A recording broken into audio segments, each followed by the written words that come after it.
संस्कारी हो, अपनी विवेक और बुद्धि से सफलताओं के नए आयाम रचे? क्या आप चाहते हैं कि आपका बेटा स्वामी विवेकानंद जी की तरह ओजस्वी हो और बेटी इंदिरा गांधी जी की तरह मेधावी जन्म ले? क्या आप चाहते हैं कि आपका बेटा सचिन तेंदुलकर की तरह बड़ा बने और बेटी साइना नेहवाल की तरह नाम कमाए? अगर आप ऐसा चाहते हैं तो ऐसा हो सकता है। ये पूरी तरह से संभव है। वैदिक काल में संतान को उत्तम गुणों वाला श्रेष्ठ जातक बनाया जाता था। कैसे?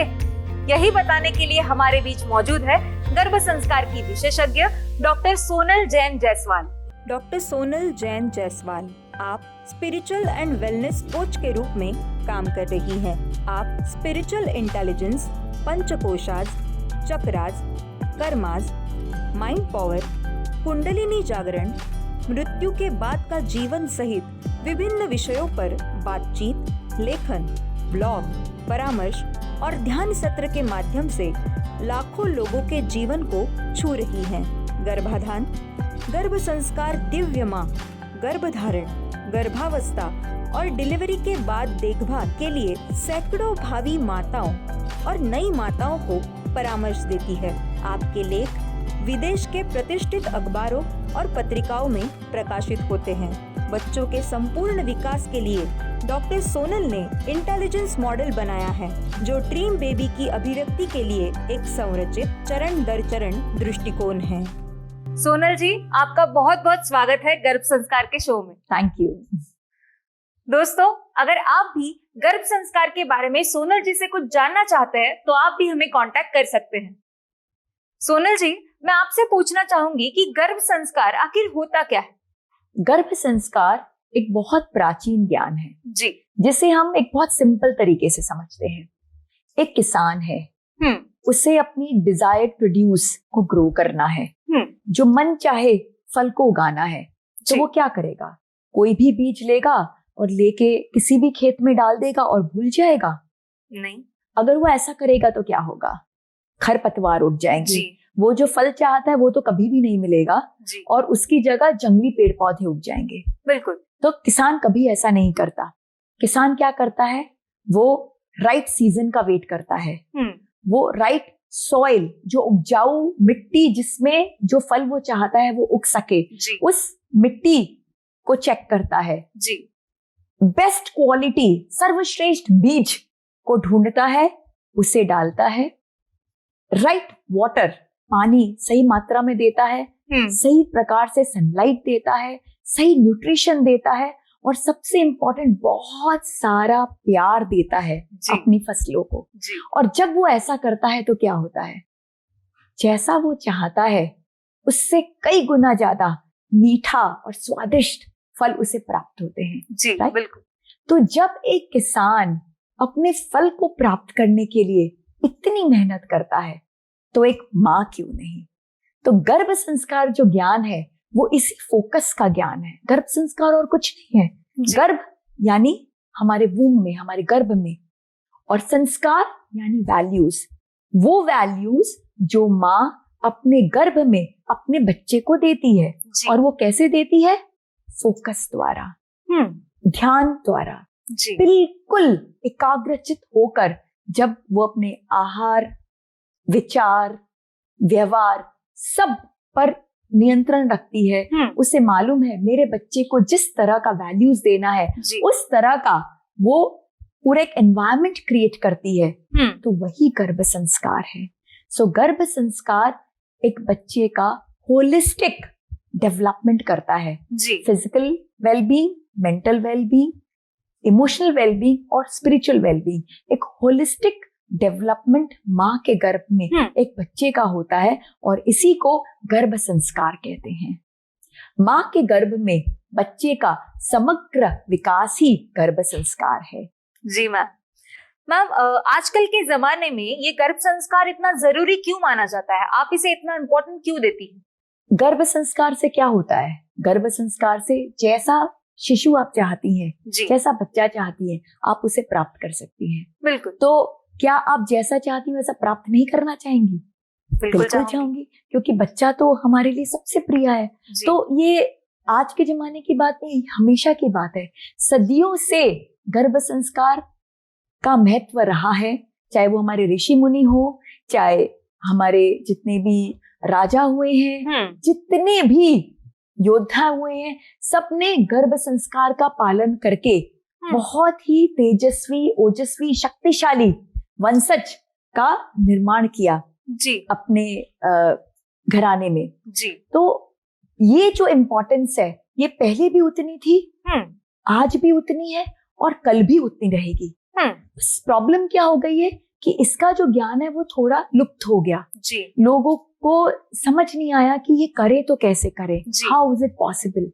सो इसलिए ये आज बहुत इंपॉर्टेंट हो गया है कि हम आज इस पर चर्चा कर रहे हैं।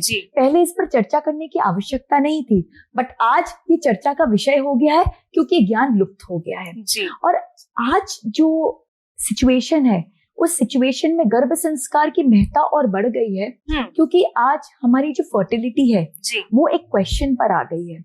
अभी रिसेंटली मार्च 2024 में ही लैंसेट ने एक रिपोर्ट रिलीज की, अपनी फर्टिलिटी रिपोर्ट, जिसमें उन्होंने बताया है कि 1950 में टोटल फर्टिलिटी रेट एक वुमेन की 6.18 थी और आज जो है वो कम हो गई है और 2050 तक जाते जाते वो 1.29 हो जाएगी। अच्छा, यानी कि 1950 में हमारे जो ग्रैंड पेरेंट्स थे, हमारे दादा दादी थे, अगर 6 बच्चे को पैदा करने में सक्षम थे तो 2050 तक जब हमारे बच्चे उस फेज में आएंगे, पेरेंटिंग फेज में आएंगे, तो वो एक बच्चे को ही जन्म दे सकेंगे। तो हमारी फर्टिलिटी इस तरह से गिरती जा रही है और हमारा रिप्लेसमेंट रेट क्या है 2.1, यानी कि हमारी fertility by the time we reach 2050 हमारी फर्टिलिटी हमारी रिप्लेसमेंट रेट से कम हो जाएगी, यानी हमारा पॉपुलेशन जो है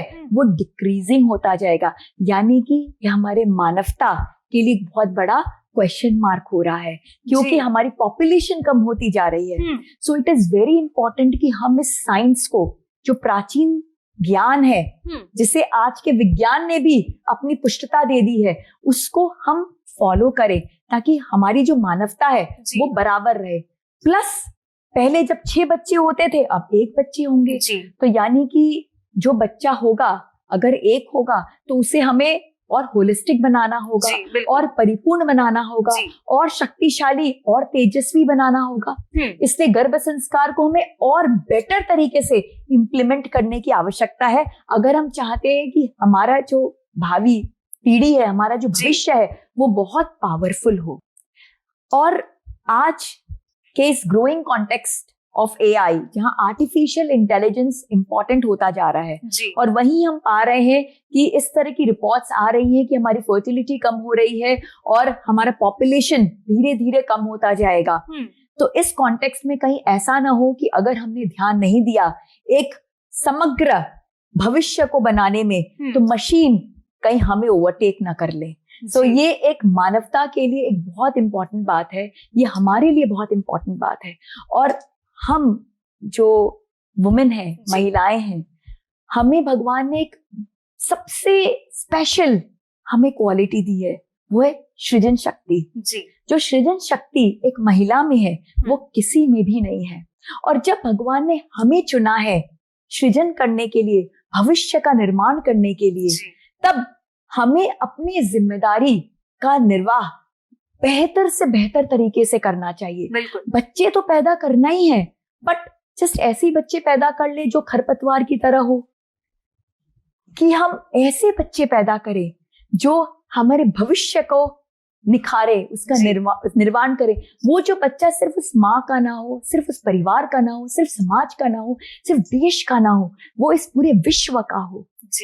हर माँ ये चाहती है कि उसका जो बच्चा है वो ऐसा बच्चा हो जो भविष्य में उसका नाम रोशन करे, जो वो रहे चाहे न रहे, लेकिन उसके बच्चे के द्वारा वो हमेशा जीवित रहे। सो अगर हम ऐसा चाहते हैं तो सिर्फ एक ही मार्ग है और वो है गर्भ संस्कार।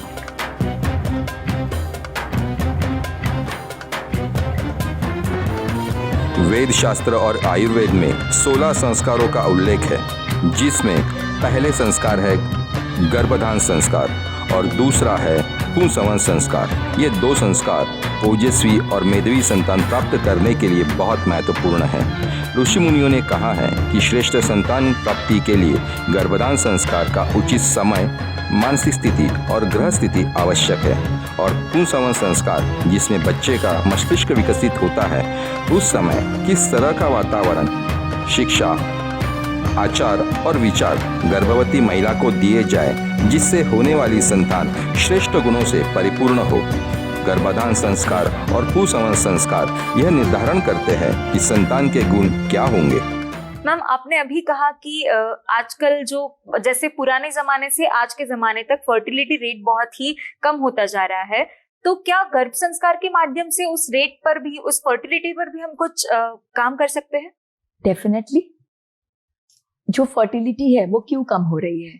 वो कम हो रही है बिकॉज हमारा physical wellbeing, mental wellbeing, emotional wellbeing और स्पिरिचुअल वेलबींग, हमारी होलिस्टिक वेलबींग पर एक क्वेश्चन मार्क आके खड़ा हो गया है। हमारा खान पान, सोने का तरीका, हमारी लाइफस्टाइल, इतने सारे स्ट्रेस, इतने सारे नेगेटिव इमोशंस, और जो स्पिरिचुअलिटी के द्वारा जो हम एनर्जी को टैप कर पाते थे, वो आज हम उतना नहीं कर रहे हैं बिकॉज ऑफ आवर लाइफस्टाइल। हम जो ये सब नहीं कर पा रहे हैं, उसके कारण ही हमारी फर्टिलिटी पे इम्पैक्ट आया है। अगर हम इस सारी चीजों को करेक्ट कर लेंगे तो फर्टिलिटी में क्यों प्रॉब्लम आएगी? भगवान तो हमें वैसा ही बना रहे हैं। हमारे ओवरी में, हमारे यूट्रस में, हमारे रिप्रोडक्टिव ऑर्गन्स में कहीं कोई कमी नहीं आई है। भगवान ने कहीं कुछ कमी नहीं की है। कमी तो हमने की है अपने रॉन्ग लाइफस्टाइल, रॉन्ग दिशा के द्वारा। दिशा सही करेंगे, कुछ सही हो जाएगा। तो क्यों नहीं होगा?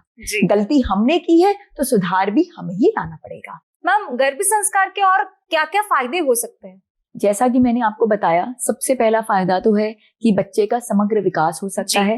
आप जैसा शिशु चाहती हैं, आप वैसा हूबहू, इनफैक्ट उससे भी बेटर आप शिशु को क्रिएट कर सकती हैं अपनी वूम में, उसका सृजन कर सकती हैं, उसकी प्राप्ति कर सकती हैं। अच्छा। उसका PQ, IQ, EQ, SQ, आप होलिस्टिक डेवलपमेंट अपने वूम में ही कर सकती हैं। और इसके साथ साथ प्रोटेक्शन ऑफ द वूम, कि आजकल मिसकैरेजेस वगैरह के बारे में हमने काफी सुना है। गर्भपात हो जाता है और काफी चीजें हो जाती हैं, डिफॉर्मिटीज आ जाती है गर्भ के अंदर, जो बच्चे फिर वो उस डिजीज के साथ में अपना जीवन बिताते हैं। गर्भ संस्कार के द्वारा हम ये सब पर भी नियंत्रण कर सकते हैं, हम ये सब को भी कंट्रोल कर सकते हैं। इनफैक्ट जेनेटिक इनहेरिटेंस के द्वारा भी बहुत सारी जेनेटिक डिजीजेस बच्चों को आती है। तो रिसर्च ने ये भी पाया है कि जब हम गर्भ संस्कार के हम जब करिकुलम को फॉलो करते हैं, इसको प्रॉपरली हम अपने जीवन में लेके आते हैं, तो जेनेटिक डिसऑर्डर्स को भी हम ठीक कर सकते हैं। और सबसे इम्पोर्टेंट बात ये है, जो आजकल की माओ के लिए तो सबसे जरूरी है। आज मैं जो भी मदर से मिलती हूँ, उनका एक ही दुख रहता है, वो है बच्चा हमारी बात नहीं सुनता। तो टू ऑल द मदर्स जो ये दुख लेके रखती हैं कि बच्चा हमारी बात नहीं सुनता, उनसे मैं कहना चाहूंगी कि आप गर्भ के अंदर बच्चे के साथ ऐसी बॉन्डिंग क्रिएट कर लीजिए गर्भ संस्कार के द्वारा कि बच्चा आपसे इस तरह से जुड़ जाएगा कि आपको बोलने की जरूरत नहीं है, वो आपकी बातें बोलेगा। ये भी गर्भ संस्कार के साथ में पॉसिबल है। तो गर्भ संस्कार के अनेक बेनिफिट्स हैं। हम जैसे जैसे आगे इस जर्नी में बढ़ते जाएंगे, एक एक खुलासा होता जाएगा। जी बिल्कुल। आप अपने मॉडल के बारे में थोड़ा बताइए। बिल्कुल। गर्भ संस्कार, जैसा कि मैंने आपको पहले भी बताया था, गर्भ में बच्चे को संस्कार देना ही गर्भ संस्कार है। अब कई बार आपसे कुछ फनी इंसिडेंट शेयर करना चाहूंगी। मैं जब काउंसिल करती हूँ तो कई बार कई वुमेन आती है मेरे पास में और उन्हें ऐसा लगता है कि गर्भ संस्कार में मैं कुछ तंत्र मंत्र करूंगी, कुछ पेट पे हम कुछ लिखेंगे, कुछ मंत्र देंगे और कुछ तो भी करेंगे, समथिंग डिफरेंट। तो मैं उन्हें बताती हूँ ऐसा कुछ नहीं करते, क्योंकि मैं कुछ नहीं कर रही हूँ आपको, मैं सिर्फ आपका मार्ग प्रशस्त कर रही हूँ। मैं आपको एक गाइडेंस दे रही हूँ, एक स्ट्रक्चर्ड स्टेप बाय स्टेप, एक आपको एक अप्रोच, एक करिकुलम बता रही हूँ। आपने उसे फॉलो करना है और वो सारा मैजिक है वो आपने खुद में करना है। तो गर्भ संस्कार में जो मदर है वही मैजिशियन है, वही गुरु है, वही सब कुछ है। माँ ही सब कुछ प्राप्त करती है और कोई कुछ नहीं करता। मैं और आप जो अभी डिस्कस कर रहे हैं, हम सिर्फ ज्ञान दे रहे हैं, एक गाइडेंस दे रहे हैं, एक मार्ग प्रशस्त कर रहे हैं। सीख के उन्हें खुद को फॉलो करना होगा। जैसे कि माँ सुभद्रा, हाँ, उन्होंने क्या किया था, उन्हें कुछ समझ नहीं आ रहा था कि चक्रव्यूह होता क्या है, युद्ध की नीति क्या होती है, क्यों करना पड़ता है, लेकिन फिर भी वो सुन रही थी जी, और सुनते सुनते सो गई। तो जब तक उन्होंने सुना, जब तक अपनी एकाग्रता बना के रखी, जब तक फोकस रखा, तब तक तो उनके गर्भ में अभिमन्यु ने सीख लिया। बिल्कुल। लेकिन जैसे ही वो सो गई, जैसे ही वो विचलित हो गई, जैसे ही वो भटक गई, अभिमन्यु ने सीखना बंद कर दिया जी। यानी ये जो इंसिडेंट है वो हमें क्या बताता है, वो ये बताता है कि माँ की तन्यता, माँ की एकाग्रता जी, माँ का फोकस ही सब कुछ है। तो जो मॉडल की बात आप कर रहे हैं वो मॉडल यही है कि कैसे माँ स्टेप बाय स्टेप प्रॉपर तरीके से अपने फिजिकल, मेंटल, इमोशनल और स्पिरिचुअल वेलबींग को अचीव कर सकती है जी। क्योंकि आपको आश्चर्य होगा ये जानकर कि गर्भ में 80% मस्तिष्क का विकास हो जाता है। अच्छा। 80% of the brain development happens in the वूम itself. और ये करने वाली कौन है? ये करने वाली माँ है जी। और स्कूल क्या है? स्कूल है माँ का गर्भ। तो एक माँ के गर्भ में माँ प्रथम गुरु बनकर 80% बुद्धि का विकास करती हैं। जी। अब अगर माँ फोकस्ड है, एक अच्छी टीचर है, उनका स्कूल एकदम परफेक्ट डिसिप्लिन स्कूल है, तो ये डेवलपमेंट बड़ा अच्छा होगा। और वही माँ अगर थोड़ी भटक जाती हैं, थोड़े अपने रिस्पॉन्सिबिलिटी पर, जो उन्हें गुरु की जो उपाधि दी गई है, जो पोजीशन दिया गया है, जो रिस्पॉन्सिबिलिटी दी गई है, उससे थोड़ी भटक जाती हैं, उनका स्कूल में थोड़ा अनुशासन कम फॉलो होता है, तो क्या होगा? वो डेवलपमेंट उतना अच्छा नहीं हो पाएगा। जो डेवलपमेंट होना है, भगवान ने जिस तरह से जो निर्धारित किया है वो तो होगा ही होगा। भाई बच्चा जब बॉर्न होगा तो उसके हाथ होंगे, पैर होंगे, लंग्स होंगे, सब कुछ होंगे, ब्रेन डेवलप होगा, सब कुछ होगा। लेकिन जैसा आप चाहते हो वैसा हो रहा है कि नहीं हो रहा है? जिस दिव्यता का आप चाहते हो वैसा हो रहा है कि नहीं हो रहा है? जिस ओजस्वी, तेजस्वी की बातें आप कर रहे हो वैसा हो रहा है कि नहीं हो रहा है? वो सब डिपेंड करता है माँ की एकाग्रता पर। माँ जितने फोकस के साथ में ये गर्भ संस्कार की विधियों को फॉलो करेंगी उतने अच्छे से वो इसके रिजल्ट को अचीव कर पाएंगी। जी मैम। मैम आजकल जो देश विदेश की यूनिवर्सिटीज है उनमें ये पाया गया है स्टडीज के द्वारा, और बहुत सारे वैज्ञानिक भी इसे मानने लगे हैं कि गर्भवती महिला जो खाती पीती है, कहती है, करती है, उसका असर गर्भ में पल रहे वाले बच्चे पर होता है। तो क्या ये सही है? बिल्कुल सही है, क्योंकि है तो ही हमारा प्राचीन ज्ञान जी। लेकिन इसका पुष्टिकरण आज हो रहा है। ज्ञान तो हमेशा से था और इसी ज्ञान के कारण मर्यादा पुरुषोत्तम राम हुए, इसी ज्ञान के कारण हनुमान जी हुए, इसी ज्ञान के कारण छत्रपति शिवाजी महाराज हुए, इसी ज्ञान के कारण अनेकानेक महापुरुष ने जन्म लिया। सो ये ज्ञान तो वैलिड है, लेकिन क्या होता है ना, जब तक पुष्टिकरण नहीं होता तब तक हमारा कॉन्फिडेंस तो डगमगाता है। तो आज ये जो ज्ञान है कितना सटीक है वो वैज्ञानिक उसका पुष्टिकरण कर रहे हैं। तो ये बिल्कुल प्रूफ हो गया है कि माँ का आचार, विचार और आहार, ये सारी चीजें गर्भ पर पल रहे जो शिशु है उस पर फोकस करती हैं, उस पर चेंजेस लाती हैं, उस पर उसका असर होता है।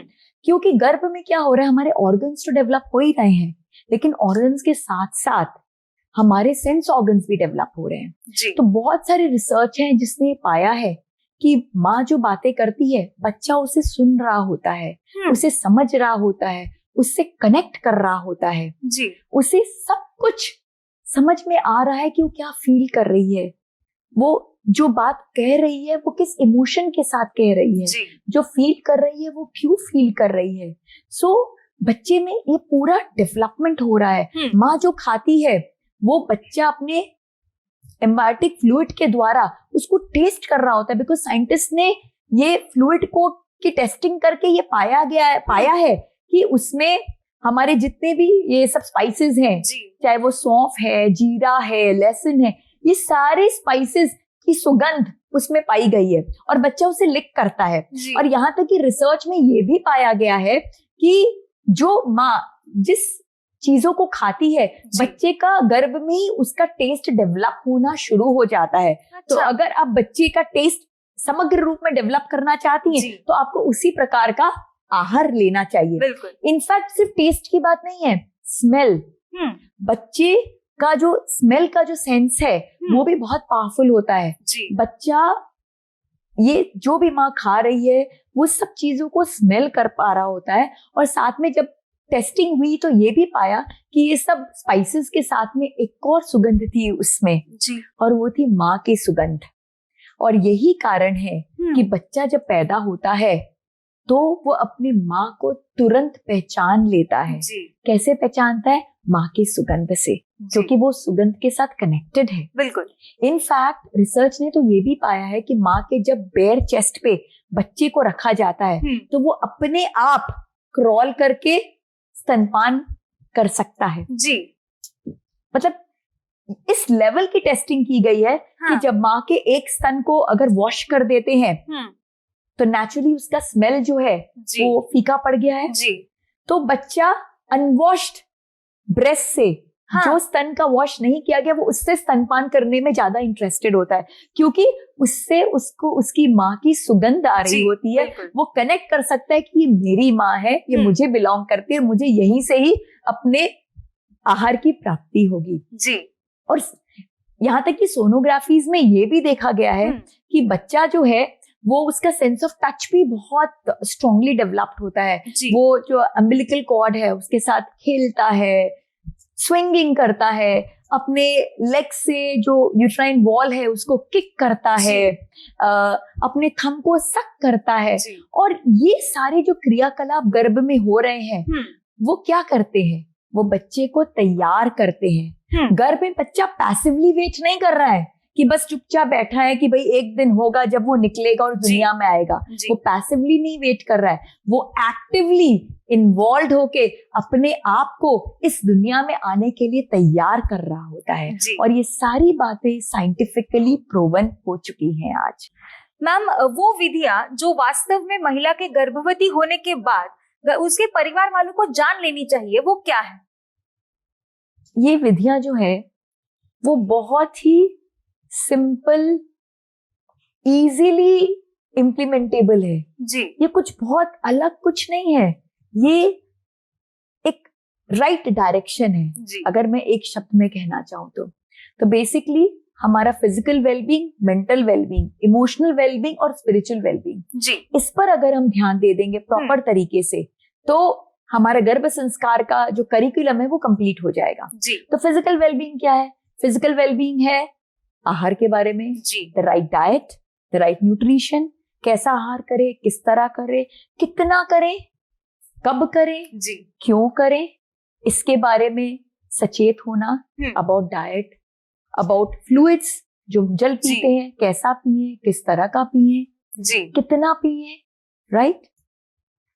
सोना, कितना सोए, कब सोए, कैसे सोए, जी।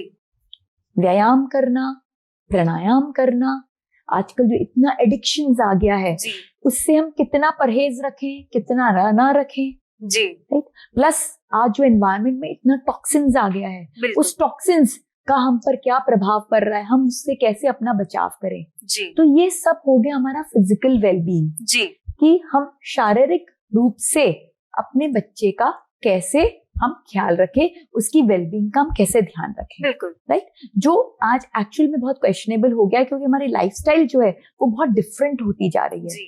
आज से शायद 30 साल, 40 साल, 50 साल पहले हमें ये सब बातों की जिक्र करने की भी जरूरत नहीं होती थी क्योंकि वो स्टैंडर्ड प्रोसेसेस हुआ करते थे। बट आज वही स्टैंडर्ड प्रोसेस बदल गए हैं, इसलिए आज चर्चा करनी पड़ रही है। जी। तो ये हो गया फिजिकल वेलबींग। फिर आगे हमारा मेंटल वेलबींग। तो मेंटल वेलबींग क्या है? हमारे थॉट्स। जी। बच्चे का सृजन होता है थॉट्स के द्वारा। तो वो कैसे थॉट्स हैं जो हमारे दिमाग में आने चाहिए जिससे हम जैसा बच्चा चाहे वैसा हम सृजन कर सकते हैं, जी। क्रिएट कर सकते हैं, प्राप्त कर सकते हैं। तो mental wellbeing is all about those kind of thoughts कि क्या सोचे, क्या ना सोचे, जी कितना सोचे, किस तरह से सोचे, जी क्या टेक्निक्स यूज करें। अपने जो हमारा जो माइंड है वो बहुत पावरफुल है, बहुत ज्यादा पावरफुल है। जी। तो उस माइंड के पावर को कैसे टैप करें कि वो माइंड ऐसा बच्चा क्रिएट करे जैसा हम चाहते हैं। जी दिस इज मेंटल वेलबींग। जी देन कम्स इमोशनल वेलबींग। अब कई महिलाएं मेरे पास आती हैं कि मैं क्या करूं, हस्बैंड के साथ झगड़ा हो गया, मदर इन लॉ ने ऐसा बोल दिया, ऑफिस में बॉस ने वर्कलोड बढ़ा दिया। जी तो इस पर मैं सिर्फ यही कहना चाहूंगी कि ये 9 मंथ्स जो है वो आपके लिए बहुत स्पेशल है। जी पूरी दुनिया को करिए एक तरफ और अपने बच्चे के साथ हो जाइए एक तरफ। This is emotional wellbeing. दुनिया नहीं बदलने वाली, जी दुनिया वैसी की वैसी ही रहने वाली है। क्या बदलाव लाना है? हमारे अंदर के इमोशंस में हमें बदलाव लेके आना है। बिल्कुल। और ये कैसे लाए? This is all about emotional wellbeing. जी और फिर आता है सबसे इंपॉर्टेंट एस्पेक्ट, वो है स्पिरिचुअल वेलबींग। रोज आप मोबाइल चार्ज करती हैं, जी। करती हैं कि नहीं करती जी। हैं? राइट? नहीं चार्ज होगा तो आप डिस्चार्ज हो जाएंगी। बिल्कुल। मोबाइल के डिस्चार्ज होने के पहले हम डिस्चार्ज हो जाते हैं उस स्ट्रेस में। जी राइट? तो मोबाइल को तो हम चार्ज करते हैं, बट कभी हमने ये सोचा है कि हम अपने आप को कैसे चार्ज करें, अपने चार्ज को कैसे बढ़ाएं, अपने पावर्स को कैसे बढ़ाएं? तो ये पॉसिबल स्पिरिचुअल वेलबींग के द्वारा। अच्छा। हम अपने कर्मास को कैसे इंप्रूव कर सकते हैं, हम अपनी शक्तियों को कैसे बढ़ा सकते हैं, अपनी बैटरी लाइफ को हम कैसे इंप्रूव कर सकते हैं कि परमानेंट पावर बैंक हमारे साथ हमारे पॉकेट में घूमे, जी हमें जरूरत नहीं हो इधर उधर जाने की, तुरंत प्लग इन किया और हम चार्ज हो गए। So this is all about spiritual wellbeing. तो जब हम ये फिजिकल, मेंटल, इमोशनल, स्पिरिचुअल, ये सारे वेलबींग्स को हम प्रॉपरली फॉलो करते हैं तो हम गर्भ संस्कार के करिकुलम में 100 में 100 मार्क्स से पास हो जाते हैं। जी मैम, एक रिपोर्ट के मुताबिक ऐसा पाया गया है कि